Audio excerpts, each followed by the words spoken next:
Good afternoon, everyone. We're just going to give it about 30 seconds so everyone can enter the room.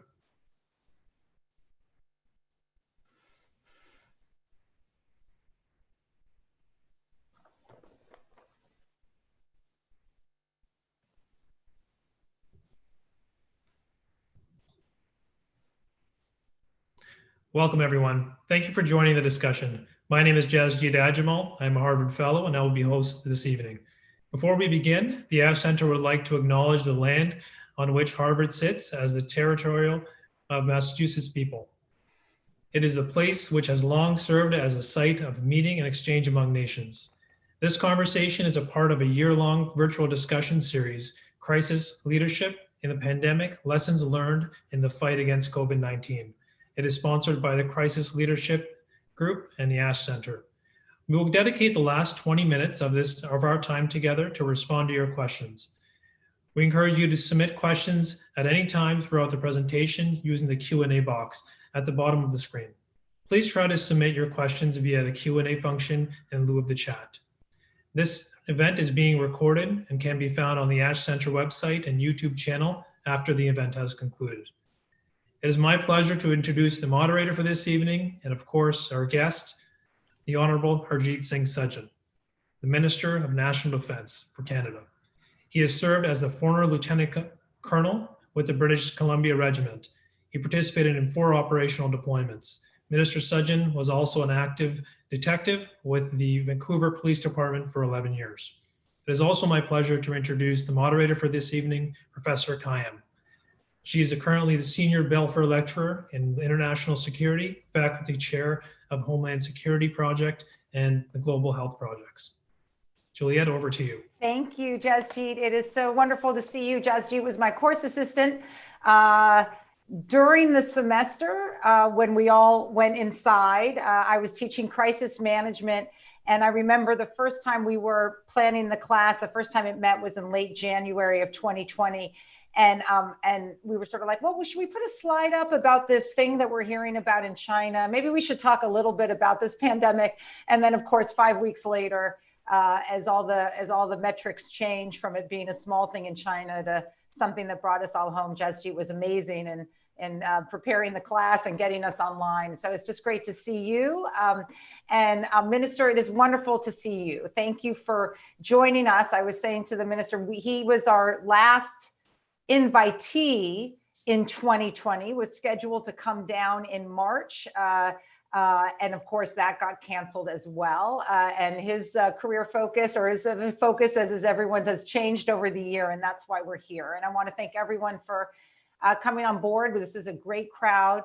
And thank the Ash Center. This is part of a series that the Ash Center is doing with the Center for Crisis Leadership in terms of assessing how different jurisdictions have dealt with COVID and it's not just jurisdictions. Jurisdictions are led by leadership and by people. So what we can learn from them and from their country's experience can help in what is inevitably going to be an important lessons learned aspect to COVID, as well as getting better for next time. No one wants to think about it, but the idea that we're all done at the end of this is just is probably a little bit of fiction. So Minister, I want to thank you for joining us. I know how busy your schedule is. And I first, actually, I'm going to do an open-ended question and give you an opportunity just to talk for a little bit. And then the minister and I will be in sort of a chat, fireside, desk side, whatever you want to call it, flag side chat for about 20 or 25 minutes. And then we'll open it up to the audience. So Minister, I just want to, if you could just relate to the audience, sort of, maybe I'll just prompt you with, what happened when you first heard about COVID, and what's the year been like for you? Well, first of all, thank you to all of you for allowing me to come speak with all of you. When last year all this happened, one, I was actually really looking forward to coming down. As I mentioned to you earlier, my sister used to live in Cambridge, so I got to visit quite often. And I just love the atmosphere, but more importantly, just that conversations that you would hear going on. So this is something that I really value a lot, that what you're doing is making sure that we have a continued dialogue. And who would imagine that we'd be in a situation like this? But having said this, as history has shown us, that these pandemics happen about once in a century. So here we are. And we had to obviously put our immediate focus to this, just like every other government around the world, and making sure that we delivered for our citizens. What wonderful. So let's just start this conversation. So I want to just open with, the entire world has been obviously challenged by COVID-19, and I want to know, for Canada, what has been the sort of greatest pivot? And for you, as your, maybe you could describe to students or the audience, like, what was your day job before March 2020? You can explain that. And then how has that changed? Well, actually, the day job was, it's quite exciting for me, because having, before I got into politics, having been, served in the military, served as a police officer, and then to become the Minister of National Defense, as I used to say, is that I had to take the uniform on and put a different one on. But now it's my job to serve all the people who serve us every single day in uniform. And our job, is daily. You have to keep reading and keep up to date with what's happening around the world. And in fact, actually, I want to give a shout out to the Ash Center, because Ash Carter, he was the first Secretary of Defense in the U.S. that I got to meet, and made me feel right at home. I learned so much from him. I mean, it's rare that you actually get to talk to a rocket scientist who's done so much in defense. But more importantly, the advice that he gave me in procurement was so important. So when you talk about my day job, as we look at the security issues around the world, making sure that our operations are conducting well, the counter ISIS fight that Ash Carter led as well, procurement is a big part of our job. Yeah. And we need to make sure that our billions of dollars that we spend of taxpayers' money are being spent wisely, making sure that our troops have the right equipment, and all those things takes a lot of effort. So you're jam-packed with a schedule.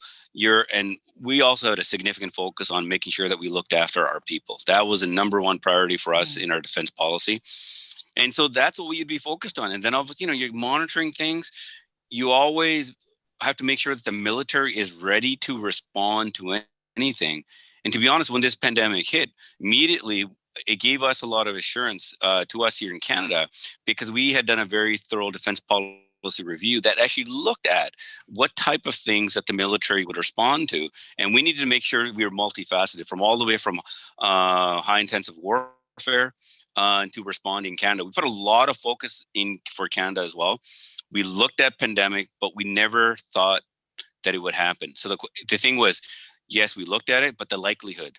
Yeah. Well, guess what? The likelihood is here now. So now the real question is also for all of us is, when we have the discussions and we ever say, well, what's the likelihood of that?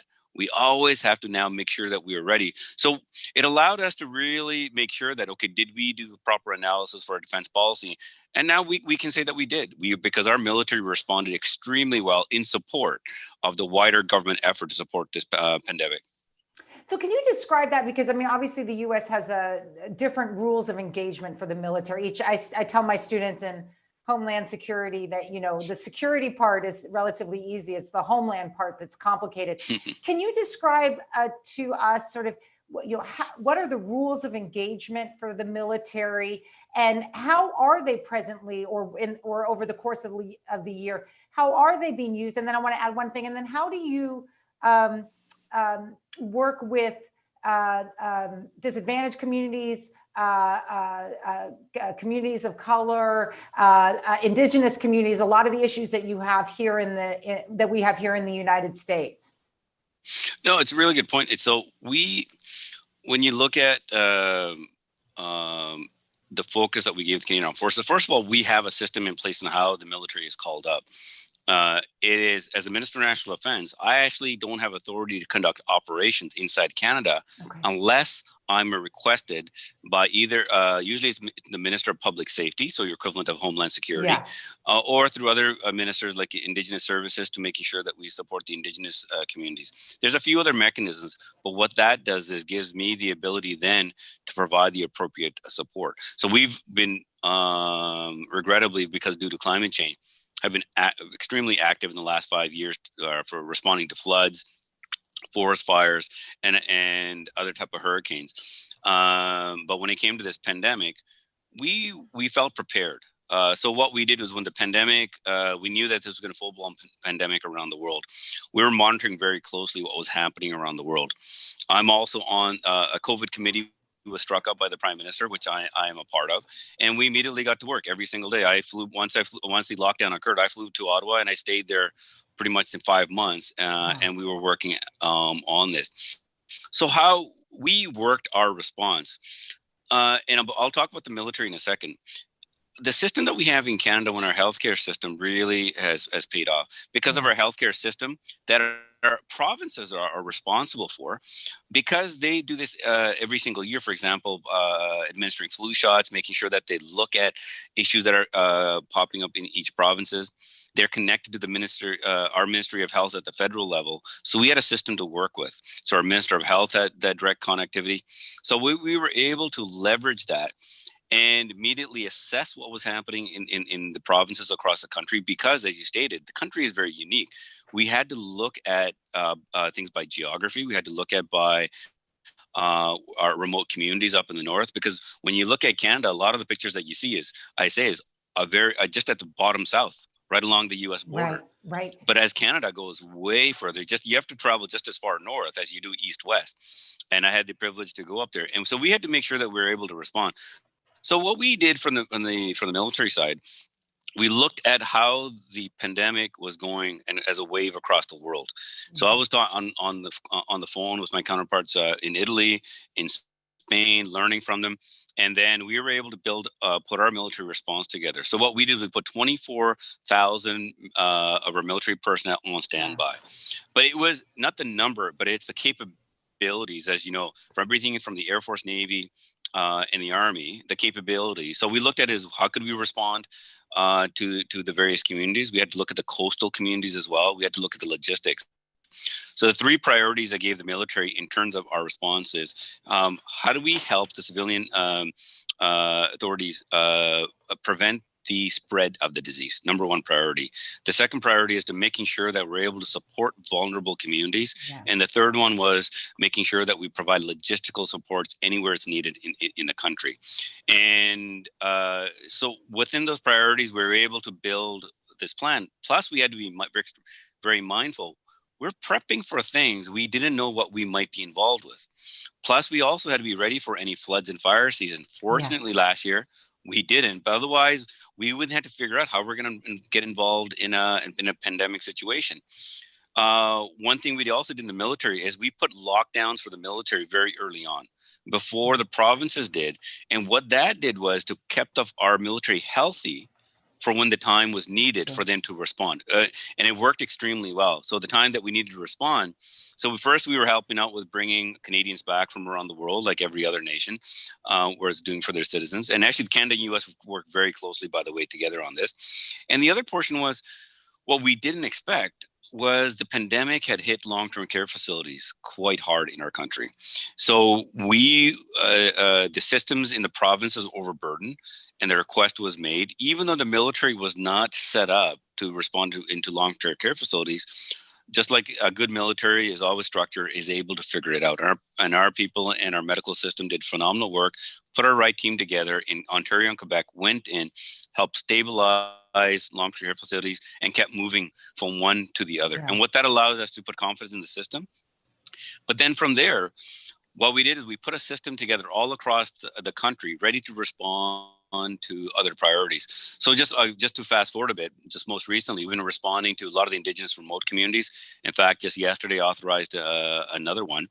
And at the same time, we embedded military planners in our Ministry of Health to help them start planning for the vaccine rollout.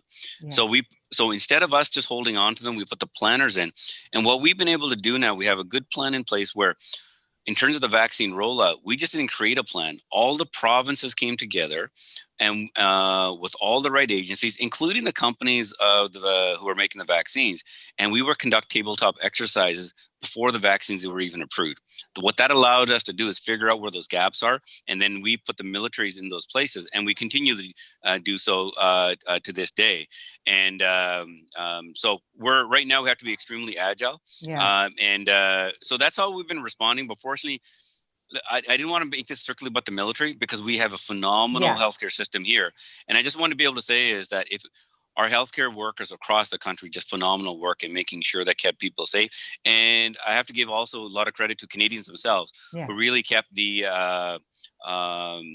put to heart the strict measures that had to be put into place, as difficult as it was. Yeah, no, that's true. I mean, I want to ask you, so you had provinces, though, not all unified at times. Was that difficult, or did it seem like the center sort of held? I mean, you are well aware of the cultural wars we've had here about masking and about social distancing. Nothing quite like that in Canada, but some variations. Were those variations easy to manage around, or how did you address them, either from the military or the federal perspective?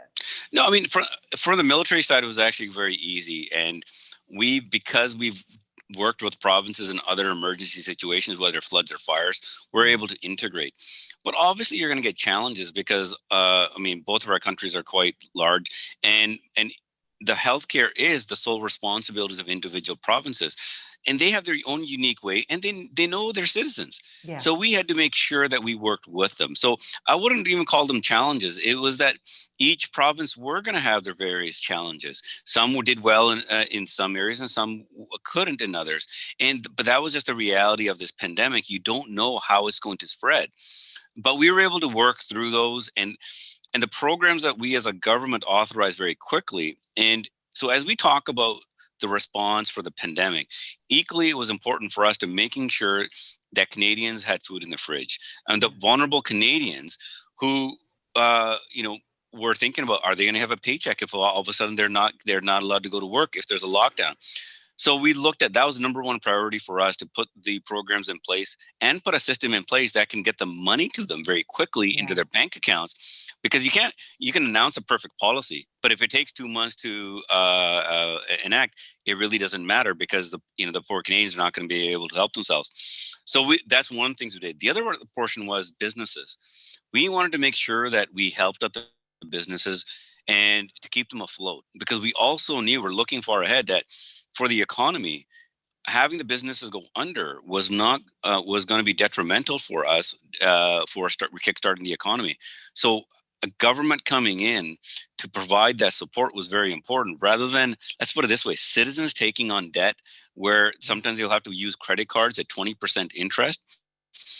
It's easier for us as a government, where we can borrow money at almost no interest, and so making sure that we can help Canadians. So when you put all those packages together, we were able to work very well with the provinces, react to their concerns, and sometimes we had to change programs within 2 weeks because modifications needed to be done. But it was that interaction. So even though there were challenges, those challenges were needed so that we got things done properly, because we made a decision across the country.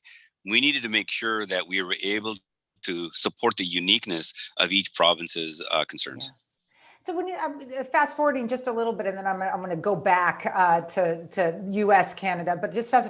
So to tell us a little bit about where the vaccine is, the numbers, how would you describe distribution going in Canada right now?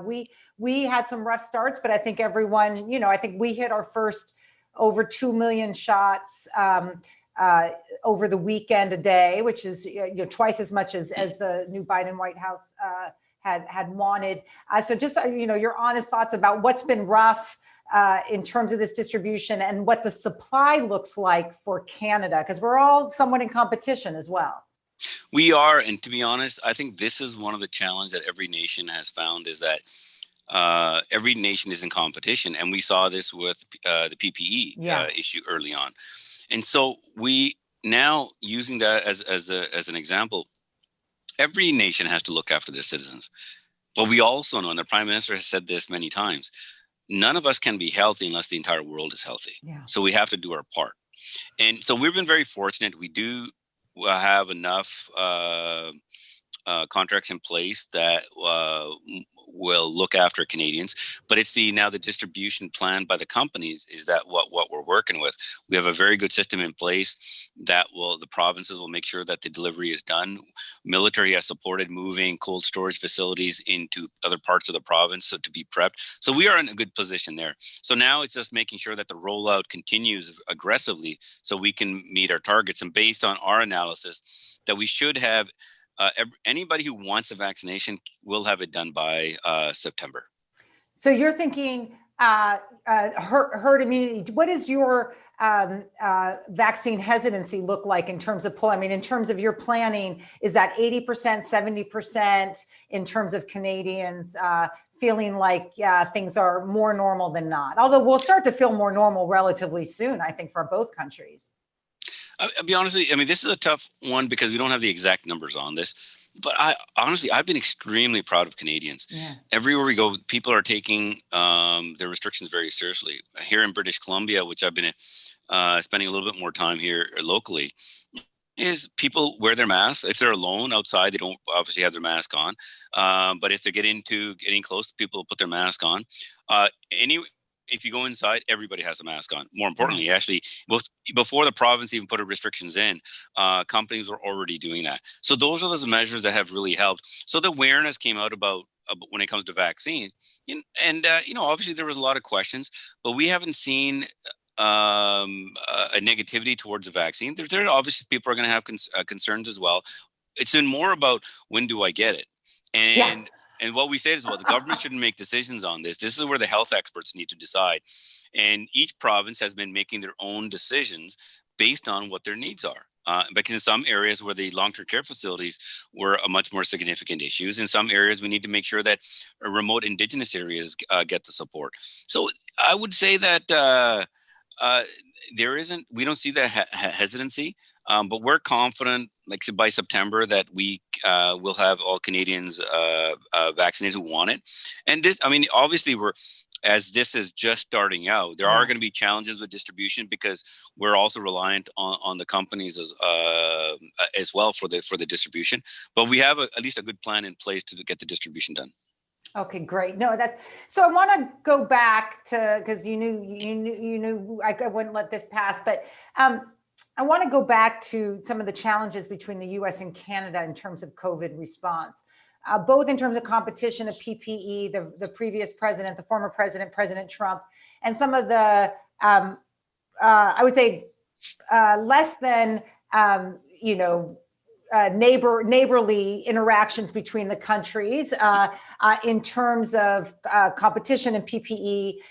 And then, of course, border issues in terms of your decisions about the border. So first, I just want you to talk about that. Those are high politics, and those decisions are being made also at your level and the Prime Minister's level. And then what your counterpart now is our Secretary of Defense is in. What are the 2 or 3 things that you would like to reset with the new Biden administration, whether on COVID or anything else? No, this is a really good question. And obviously I can't, I always don't get involved with the politics of another country. But we all also saw what's happening, what happened in the news, but what our defense relationship between Canada and the US is so unique and intertwined that we don't feel that impact there. So when, for example, there was confusion on any borders, it was dealt with very quickly. When it came to, for example, with respirators, where respirators were allowed to be able to transport it or not, those things were dealt with very quickly, and we were able to get our supply as well. Because what I think a lot of people don't understand is for 32 states, Canada is the #1 trading partner. Yeah. And to making sure that all our citizens have what they need, especially during a pandemic, we needed to make sure that the essential services were able to move back and forth across our borders. And they did. And so even though there was, I think, a lot of churn when it came to the politics of things, our relationships between the two countries are so solid that we were able to work through a lot of those issues. But when it came to defense, there really wasn't that. I was able to talk to Secretary Esper very quickly on a number of issues and move things along, and with Secretary Austin now, I think one of the things is we need to look at, there was a system put into place between our two countries for a reason. For example, your Defense Production Act actually includes Canada as, we're not a separate, we're actually, the defense industry complex is intertwined. And I'll give you an example of this where for example, the close allies like Canada, the U.S. Relies upon to making sure that they're able to deliver, what they need for defense. The same thing for obviously in Canada, and I can proudly say that, at a time when there's two joint supply ships being built right here locally in Vancouver, the initial steel that was first cut came from Alabama. Yeah. So, what does this mean going into the future? This is probably a very important thing we need to take a look at. And when it comes to a pandemic, we need to make sure that there's a secure supply chain for our citizens. Now, no nation can do it alone. One of the things that we have in our country, which is demonstrated every single day, because I forget I think it's $1.6 billion worth of trade every single day across our border. So what we need to be talking about is, rather than our nation's own resilience, we need to be talking about continental resilience. And I think what that will do is, one, if given your security background, you also notice the message that it sends the rest of the world when you see two of the closest allies so well connected. And NORAD demonstrates that every single day for us. And if for some of the people who are online who don't understand the importance of NORAD itself is a binational command. It's the only binational command in the world where you actually have a U.S. commander that can only be put in, promoted into the position. Yeah. Yes, it has to be approved by the president, but it also has to be approved by me and the prime minister, because that person is also in charge of our airspace. But the deputy commander is Canadian. And during the time of 9/11 that took place, the person who was actually, happened to be on watch at that time, was a Canadian officer. That's how close our Canadian relationship is when it comes to defense. So when we take it to the next level of talking about resilience, it has to go much more beyond. So this is where I think we're going to have to have greater discussion regarding the Buy America policy that the Biden administration has right now. And I think we'll have that because I understand the reason why they're doing it, but I think we need to build upon what we already have. So through those discussions, I think we'll have a much more better understanding on how we're going to build continental resilience. Because one thing we are doing is we do have to modernize continental defense through modernizing NORAD, which is something both our Prime Minister and our President Biden have spoken about. Yes, wonderful. So I want to a couple of things. I have a few more questions and we're going to turn over. There's a few questions in the Q&A, so more the better, and Jasjeet's going to come back. So I want to ask one substantive question, then I want to get to a leadership question, because a lot of our students look at you and they think maybe that could be me. And so your down to earthness is very welcome. So I just want to ask sort of the resiliency question. We're in the middle of this, or we now start to see light at the end of the tunnel. How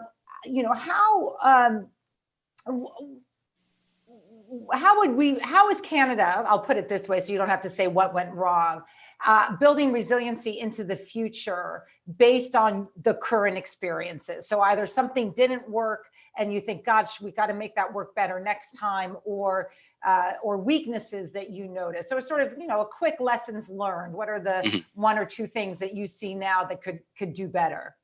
No, I think this is going to be, it's a very important question that we all have to answer. Every nation has to answer. Yes. And we will go through a very thorough analysis on this so that our nation is better prepared.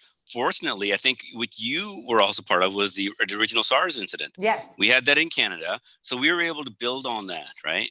But even still, we did have gaps that we do need to fix now. And so those discussions we will be talking about inside Canada. But one thing that I can mention is, in terms of the military, we have been keeping a good track of where are the changes that we need to make. Yeah. So we need to be ready for any type of situation where we said, well, what's the likelihood of that? Well, guess what now? We have to be ready. Fortunately, we had enough resources within our defense policy put into place that we were able to respond. But our healthcare system inside the military, which is a separate healthcare system, was designed strictly for looking after our members. And this stressed our military a bit, because to respond to long-term care facilities and what we're doing right now to respond to Indigenous remote communities, we're taking a lot of our medical personnel and putting them into those positions where then they take away from looking after our people, which we're happy to do. But it came to a point where we had to really analyze, okay, our military medical personnel are over here. Right. Then, well, what about if they're needed in a remote community somewhere else? So those were some of those challenges. So we will be looking at that from a force structure aspect of things down the road, and that making sure that we have the right people to be able to respond. Right. I think that, I think because this was global in nature, most countries sort of got distracted by this, so that the need for the military was sometimes maybe negated, but it does hit every country in terms of force readiness, the more that they're bringing them into the homeland. So I'm going to end with a few questions. And once again, please put your questions into Q&A. I see some in chat, so if you could move them over, that would be great. I'm going to get so thrilled by these. So I'm going to ask like personal questions, which is like, sure. How are you? Like, what is it like? You have young kids, and you were like in a police, like, this is, the fact that you're doing this in the middle of a pandemic. So that's a simple question. How are you? You know what? It's I'm fine. My background has been an emergency situation, whether it's policing, military, actually even heavy urban search and rescue response. We were trained by FEMA. Yeah. And I look at it this way, is that we were all impacted, and I'd be lying if to say that I wasn't. But we all have a responsibility, as I have a responsibility in my current role. But you know what? The person at the grocery store who's working there is just as important. Imagine what they were going through, making sure that families had their groceries. So, what I would just say is that, I'm just so fortunate that I'm blessed to have a family, and we didn't have to worry about those type of situations. My wife is also a doctor. Oh, wow. My concern was more for her, because she had to, obviously she had to do her work as well at the same time, having two young kids, and I'm in Ottawa, and reminded her that, hey, this is like another deployment. Yeah. But never did they ever give me any concern about, hey, why are you there? They knew that we had to respond, and my focus is always on Canadians. But having said this, I also know that from working with other soldiers is that you have to look after yourself, because you are no good to anybody if you're not. So during this time, I'm not traveling internationally, which we used to do a lot. So I was able to get into a routine, and I finally could actually cook for myself, which I enjoy doing, and eating healthy. And I had a workout schedule. So I've been able to fix my back. In fact, actually just the other day, this is a funny story. It's all public now. Anyway, I had a procedure, needle done for my shoulder to get something fixed. And I was supposed to lay off my shoulder for about a week to 2 weeks. And but there was a young girl who was hit by a car, and she used to work out a lot. And so on social media, they're doing Lift for Grace. So doing this type of workout. So I did 10 chin-ups, and I put it out on social media, and my doctor texted me. She goes, so I guess your shoulder's okay now, right? I'm like, busted. But I said, yeah, it's okay. But point is I was able to get into a routine. I was able to start working out more. So making sure that my mental health, so I can stay focused on what my responsibility is to respond to Canadians as part of a wider team. Oh, that's wonderful. No, I think that's true. I think there's things that we will miss about this as well. And as I was saying to the minister before, we are here in Cambridge, we're about 16 inches into 24 anticipated inches of snow over the course of the last 10 days. So I think we're all ready to get out of our homes. But this has been absolutely wonderful. And I think for us to both hear your perspective, what's good, what needs to be fixed in Canada, and also just, the experience of envisioning 2021 way, and then having to pivot, not just yourself, but the men and women in the services in Canada, as they now had to deal with a major homeland threat. So we wish you well as well. And I'm going to turn it to Sajjan as I get a glass of water, and he's going to moderate the questions now, and I'll come back on at the end. Great, thank you. Thank you. Thank you, Juliette. This has been a phenomenal conversation. Minister, a series of questions have come in. So I will start off asking a question that came in from Professor Bowden. He asks, Canada has acquired high per capita options on COVID-19 vaccines based on Canada's population. So how will Canada deal with the potential surplus? No, it's a great question. We obviously had to make sure that we were able to contract with enough companies, and we didn't know which vaccine was going to be the one that worked. But our Prime Minister has been unequivocal about this and made his statement. In fact, actually, we put allotted money for this as well, that Canada will do its part to making sure that it provides vaccines around the world. And we did this for PP&E. In fact, originally, the military was tasked to go to Africa to help the WHO, but enough support was there, and we ended up diverting to Central and Latin America. So we will be doing our part to support the world when it comes to vaccines. Excellent to hear. Another participant is asking about the long-term care crisis that occurred in Ontario and how the military responded. Can you speak to that event? The long-term care facilities, this was something that no one expected. In fact, the military doesn't train for this. So, but very quickly, our military was able to look at what the needs were, put the right training in place. And we had to do training. In some cases, it was a week. Some cases, it was 2 weeks. But put teams together to look at how do we bring the right support quickly, and then bring up to speed the long-term care facilities that we're providing. This was a difficult one for I think for all Canadians, is to have soldiers going in to look after the elderly. But at the end of the day, the military is the last resource when it comes to anything that happens in your country, and we have to be ready to respond. And you know what? I was extremely proud of our folks who were able to go in, provide the necessary support as well, but more importantly, put confidence into the system.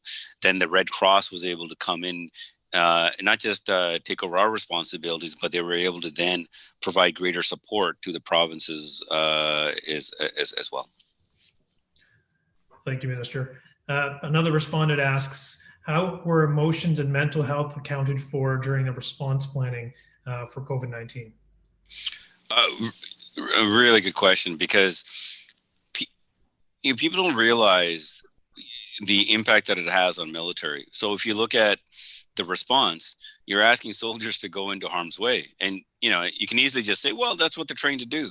Well, you know what? It is never easy to do, because our troops are used to putting their own health at risk. And you see this every single day, whether it's training or overseas operations. But this was a little different, because as they went out to provide that support, even though you're going to be quarantining before you go back home, you still are going to come back to your families. So there was that, that direct concern as well. So we had put a strong emphasis at looking after our people when it comes to situations like this. We had a system in place, so we made sure that there were enough mental health support was put into place. But even with all the support that we provide, given the provisions that the whole country was in, it was going to be difficult to do just all of that. So this is where leadership really comes into play, of making sure that our people are well looked after, and that they can make the appropriate changes where are necessary. But we're very cognizant of this, and this is where we had to be taking a little bit of a microscope look at our medical personnel, because there are only a finite number of them, and we had to rely on them not only for the long-term care facilities, but now they're actually in remote Indigenous communities. And then we still have vaccine rollout to do as well. So something that we're very mindful of, and any new lessons that we learn from this will be enacted upon as well. Excellent. Thank you.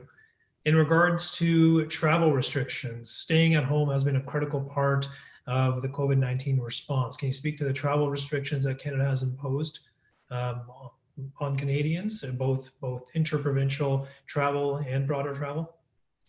Well, so first of all, I'll just say from the military response, we actually put in restrictions in early on before the provinces did, and kept the force healthy, and they're still in place, very strict procedures. Within Canada, the measures, very strong measures that we took into place, I think helped with keeping the infection rate low. Banning all non-essential travel into Canada. Obviously, we cannot prevent Canadians from going anywhere or returning, but we put very strong restrictions in place so that when people came back, they had to quarantine for 2 weeks, and that has always remained in place.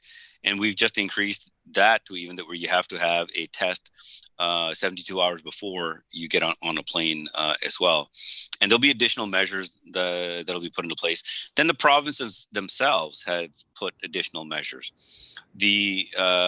Some provinces, for example, the Atlantic bubble, they put into place of interprovincial travel where they had to quarantine for 2 weeks if you come back into the province. So each province was different based on the challenges that they were seeing. But this played a very important role in making sure that the infection rate stayed as low as possible. And then when you saw it increase, provinces made decisions to bring a greater lockdowns. Fortunately, in British Columbia, I would say that because there's always measures that were put into place, that infection rate didn't go too high, but even still, stronger measures were brought very, very quickly when there was a need for it. But each province is making their own decision based on their own expert medical advice. Excellent. Canada has promoted itself as a country that supports internationally development around the world. So in regards to the rollout of the vaccine strategy, will Canada be helping in other nations roll out the strategy? And the answer is unequivocally yes. In fact, I speak with the international ministers weekly now, and speaking with Minister Karina Gould. She's already been working out the type of support that what Canada can provide. And I've already offered up if there's military support that's needed for logistics, we're happy to do that as well. And this is very important. Just as we look at the vulnerable in our own countries, we have to look at the vulnerable across the world. And there are nations there that are not going to have the means to get vaccines. And then there are certain people there's no way that they'll get vaccines unless the world pitches in. And our Prime Minister has already offered up that support. And as he stated, he goes, we can't be healthy in our own country unless the whole world is healthy. So we all have to do our part. Excellent, thank you.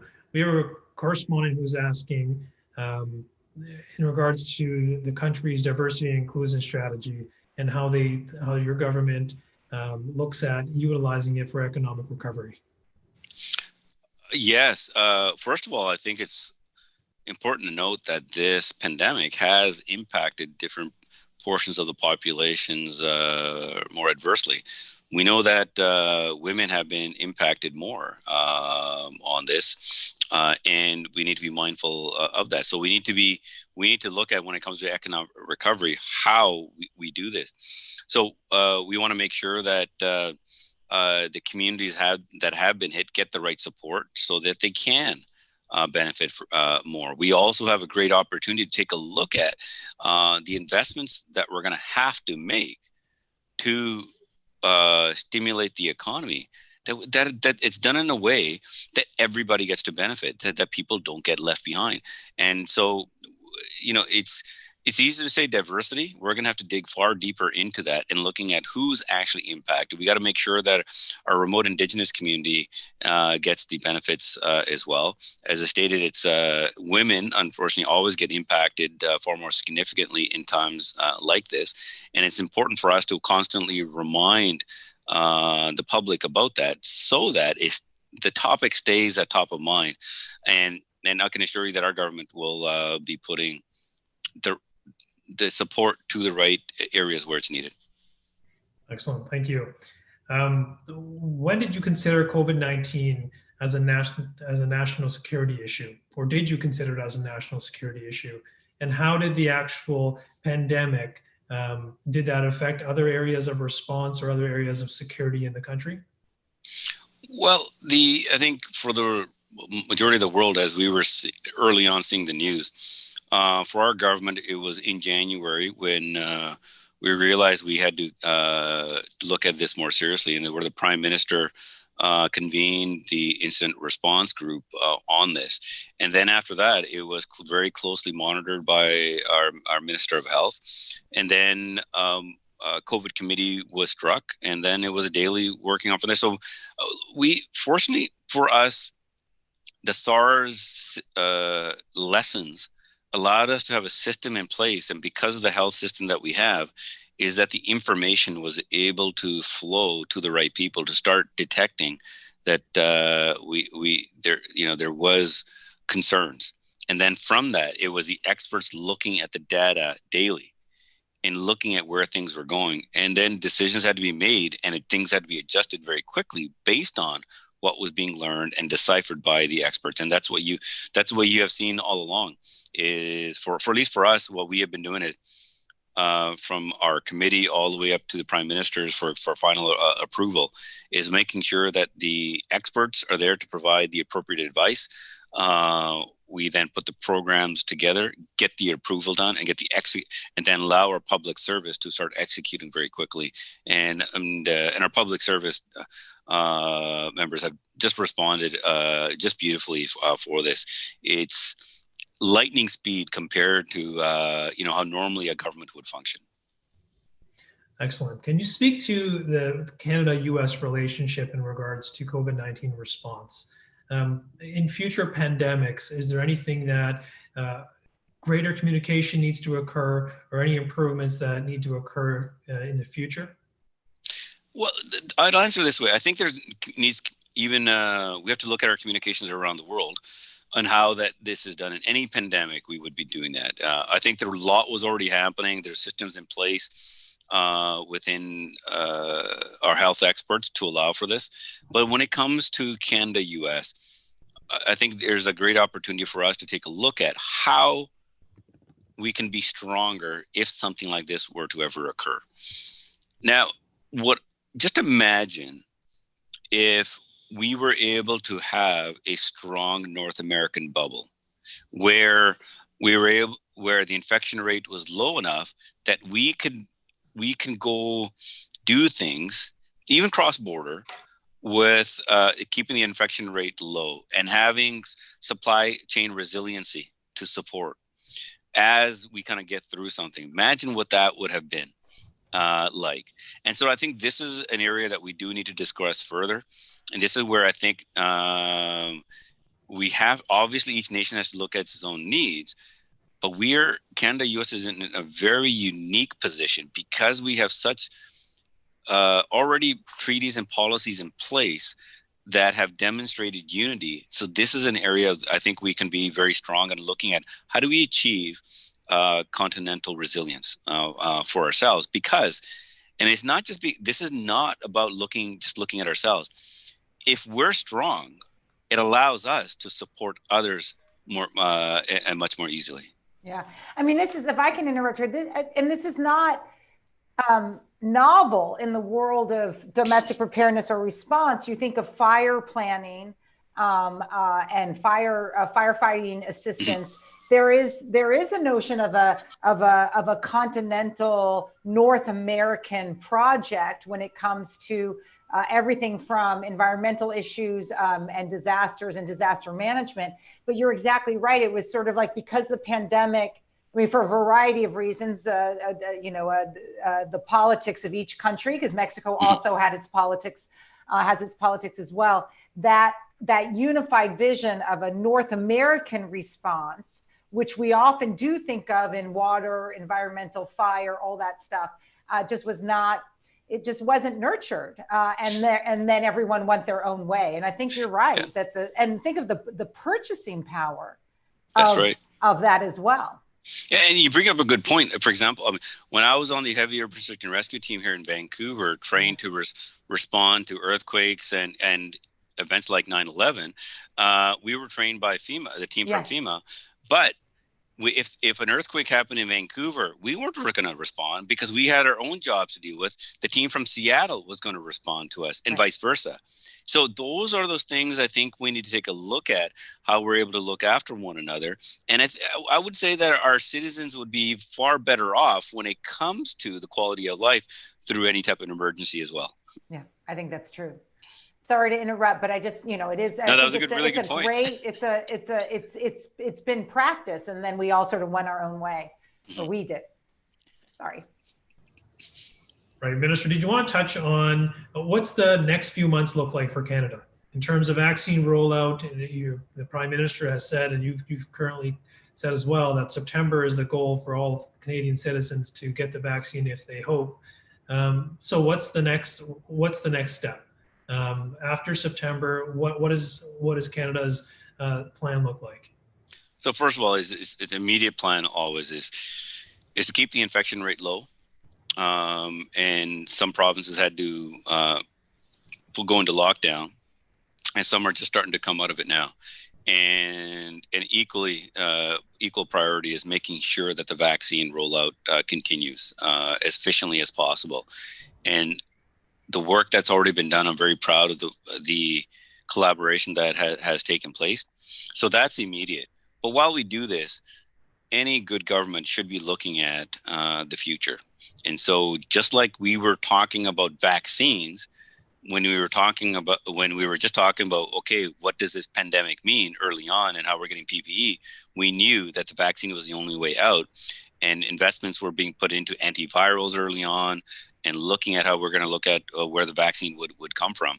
Right now, we need to take a look at after September is how do you stimulate the economy? How do we not only come out of this stronger, but how do we do it in a manner that makes sure, and this is so important, making sure that all Canadians, especially the vulnerable, are uplifted at the same time and that they are not left behind.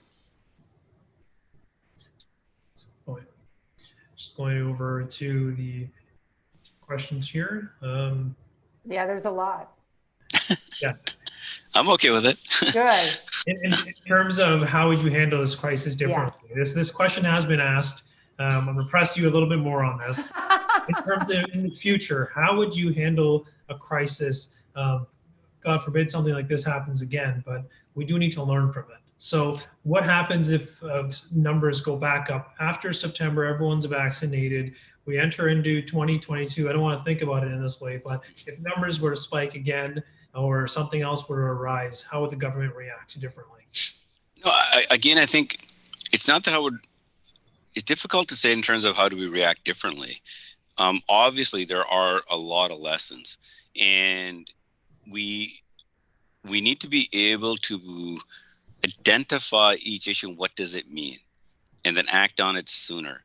Because when you first start out, it's hard to decipher what the issue means. And then, so I would say because our infection rate, when you look at it, was respectfully low, but we would prefer to have looked, let's put it this way, our long-term care facilities have really suffered.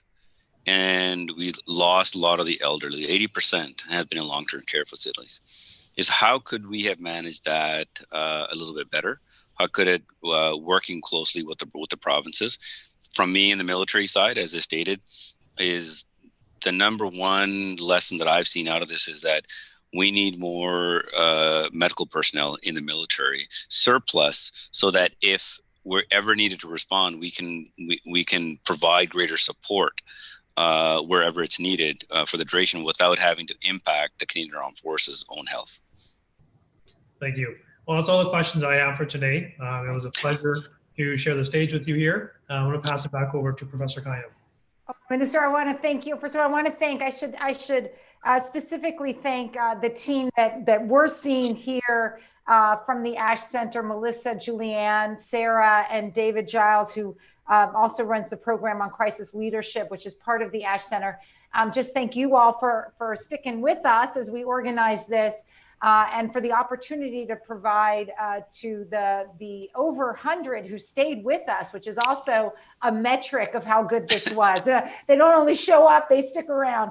And I want to thank the minister for his honesty and his leadership and his, I'll say this, you don't say this, and his patience with this nation as we move forward to, I hope, continuing a relationship that may have had some bumps, but we know who our friends are, and vice versa. You know what, I really appreciate it. In fact, I should be thanking you. What you don't realize is, as much as people think that you get to talk to Minister of National Defense, I look at the opposite. And the reason I say this is, when you talk to students, they think they're gaining knowledge. What I look at it is, we're preparing people who are going to be going into key positions, who are going to make those type of decisions. Yeah. And we can pass on our lessons to better prepare them. And I just gave you a note. My biggest advice I can give is, first of all, anybody can reach to these positions. If anybody knew my history and background, people would be shocked to say, how did you even, I was about to use a bad word. How did you even get here? So that's one thing. And I'm just privileged. I pinch myself every day that I've been given this privilege. But when you do get into those positions, as a person who was on the opposite side, where I had to feel the impact of decision makers, is that when you're in those positions, and many of you will be, right, is that make sure with all the knowledge base that you get, the people that you get to listen to, never stop digging. Have the tenacity to keep understanding. If you want to predict the future, the more understanding of the environment that you have, you'll be able to figure things out. And because if you don't, you're going to come up with ideas that are going to have possibly a negative impact. And so when you make a decision and give a recommendation, always be ready to answer a question. How would you implement it? If you can't answer that question, you haven't dug far enough. And don't rely on others to implement it, because they might not have the same interpretation as all of you. And why do I say this? Is because right now I have troops all over the world. We're looking for advice. But when I was in that position, we looked for experts. We tried to implement things, and sometimes we didn't do it well. But then I met some people who, like Professor Kayyem, who your experience, you bring tangible experience that can have the impact positively, and that's important. Because if you think about it this way, when you go into conflict zones, our troops' lives are on the line. And so when you get into those positions, that's how you should always think. Never stop trying to learn. Just when you think you have all the answers, keep digging. And just as you think you've scratched the surface, dig even deeper. But I guarantee you, when you do this, you'll have a far better understanding, and you'll be able to do predictive analysis like no one else, okay? And then you'll be able to serve, because many of you will go far beyond our positions. And we want you to, by the way, okay? And don't let anybody else hold you back. And in case somebody has the authority to do so, guess what? Pick a goal even higher. Yeah. That's what I used to do, okay? And so that's how I ended up here, by the way. Oh, well, I want to thank you so much. And also, here's a promise to you, since you weren't able to make it here physically, and it was the last live event I was going to host. When we're moving again after this summer, you will be our first invitation back, and we'll get you down here. It'd be my honor. Thank you. That would be wonderful. Well, thank you all, and thank you to the Ash Center, and thank you all for staying on. And I think I just say goodbye at this stage. Okay. Bye-bye. Bye, everyone.